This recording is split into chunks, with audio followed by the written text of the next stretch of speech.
හයි guys කොහොමද ඔයගලන්ට අද මම කියන්න යන්නේ මේ මීටර් බෝඩ් එකේ ඉන්ඩිකේට් කරනවානේ මේ සර්විස් එක මේ ගොඩක් කට්ටිය අහලා තිබ්බා යතුරු අයින් කරගන්නේ කොහොමද කියලා. ඒක ගැන කියන්න තමයි මේ හදන්නේ. ඒක අයින් කරගන්නේ ඔක දැන් අපිට 4800 වගේ තමයි ඔකේ දෙවෙනි සර්විස් එක කරේ.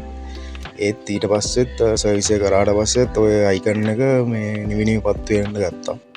ඊට පස්සේ තමයි බැලුවේ මේ කොහොමද මේක අයින් කරගන්නේ කියලා. ඒක අයින් කරගන්න ගොඩක් ලේසි. මේ ඔක තියෙන්නේ දැන් බයික් එක ඔෆ් කරලා මීටර් බෝඩ් එකේ තියෙනවනේ මේ උතර තියෙන ස්විච් එක. ඒ ස්විච් එක ඔබාගෙන එකපාර බයික් එක මේ ඔන් කරන්න තියෙනවා. ඒක ඔන් කරපු ගමන් මේ ස්විච් එක නැති වෙලා යනවා. හරි අපි දැන් කරලා බලමු කොහොමද වෙන්නේ කියලා.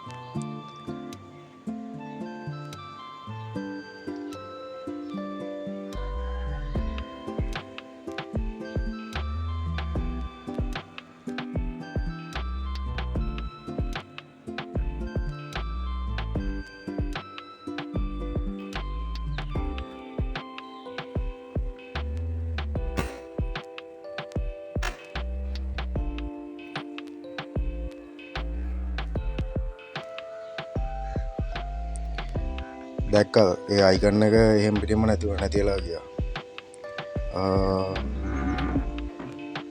හරි පොඩි දෙයක් කරන්න තියෙන. මේ විදිහට කරන්න ඔයගොල්ලන් බයික් එකෙත් මේ සර්විස් එක කරාට පස්සෙත් ඔක පත්තු වෙයි දිනනවා නම් එන වීඩියෝ එක හොඳ නම් ලයික් එකක් දාලා කමෙන්ට් එකක් දාලා ෂෙයා බරක් දාන්න ගයිස්.